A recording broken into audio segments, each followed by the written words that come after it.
So how about another reaction? What's up guys, GeorgeTheCloud here, my name's Jorge, aka George. Welcome to the channel and welcome to my life. Huge shout out to Drew for becoming the most recent Patreon on my Patreon. And you guys are also welcome to join starting at $2 a month. It will probably change your life. So we are checking out Linda Ronstadt. I always have like difficulty pronouncing it. To me it sounds like, I don't know, I'm thinking of like Ramstein or something, like German or whatever. But anyway, Tracks of My Tears, official music video. This is only my second time reacting to Linda.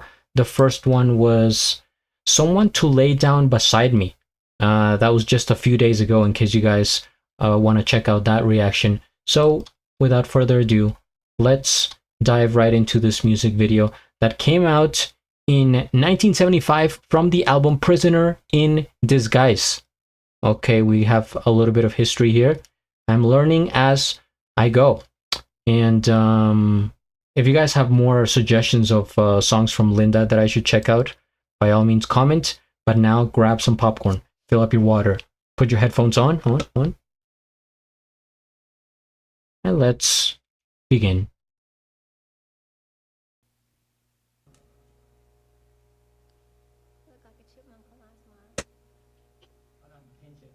Do we have audio?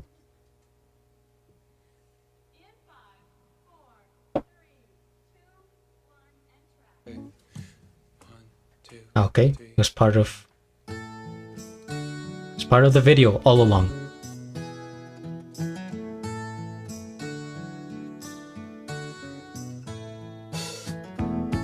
People say I'm the life of the party 'cause I tell a joke or two. Although I might be laughing lighthearted, deep inside I'm blue. So take a good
Waiting for the whole video to end.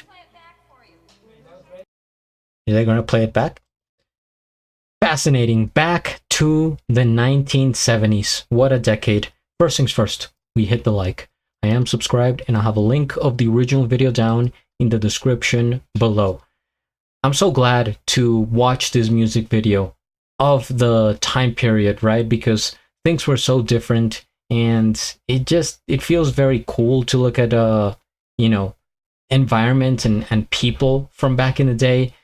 You know, you see how headphones used to look like, what they used to wear, hairstyles, facial features, and even the quality of the audio, right? You could, I mean, it's good enough for today, but of course you can tell that it's from back in that time, from the 70s.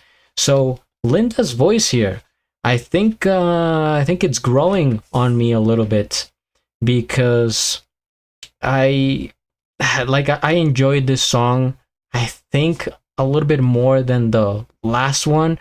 And it could be just one of those things that the more you listen to an artist, the more you understand them, and their voice kind of stays in your head a little bit longer, just lurking in there, trying to find a place in my huge catalog of, you know, singers and musicians. So I think Linda is trying to find a place in my head. The lyrics there, I was smiling at some parts, because the way she was describing, like, yeah, baby, maybe if you see me with somebody else, he's just, you know, for the moment, right? You're the permanent one. You're the guy. And if you look really closely, you can see the tracks of my tears, which is a little bit sad. So it looks like, you know, even though they broke up, she's, you know, dating other people or seeing other men, she still loves him and doesn't want to let him go, right? He's the one.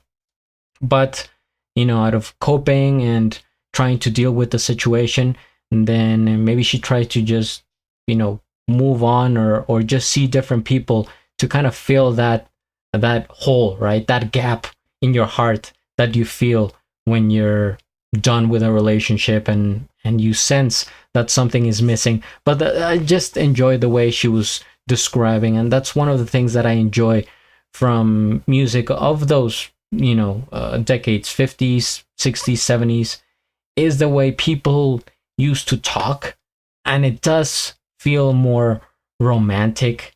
It's like, what a nice way to put it, right? If this same song was made today, the language would just be completely different. And man, it just comparing it to some music, right, that we hear nowadays, this feels so much deeper, right? The depth and the like the effort that people went through to work out the lyrics in a way that it just sounded like they had harmony, like it was pleasant to listen to. It went along very nicely with the beat, the other instruments. We have a steel lap guitar, if I'm not mistaken here, some sort of steel lap instrument, because it does make that distinct sound that to me sounds southern, like if I were in Alabama or something. That's just how my mind works, right? And I don't, what was Linda from? She is from Arizona, so maybe they were in Arizona recording this. And by the way, we get to look at the studio, right? Behind the scenes kind of footage, and the other musicians as well. So it's cool, because this was the first time I actually saw her face, you know, live, a video of her. And it's very effective when you see the person's expression, how they look like, how they sing, you know, their faces and everything. So it's like, now I'm connecting the dots here. And I'm gonna say something that may catch you off guard, but her voice reminds me a little bit of, and call me crazy, who hasn't at this point, Shakira. She has this little, it's like, it's hard to explain because I don't have the education for describing like music to a high level, but uh it's like maybe the vibrato of her voice, and when it gets like deeper a little bit, like a little, it's hard to explain. But if you have heard Shakira, or if you haven't, go check out a song by Shakira, and then, kind of analyze her voice, come back to this one, analyze Linda's voice, and then compare here and there. But I think there's something that connects the two. They have common ground, and I can't explain it, but it did remind me of Shakira in a way. But either way, I'm enjoying the Linda songs. So thank you, Drew, for bringing her onto my channel. I can't believe it had taken this long, but then again, there's so many different musicians, and I would like to get to the best, right? To most of them. So if you guys have suggestions, comment, hit the like, subscribe, and at the end, do a flip. Till the next.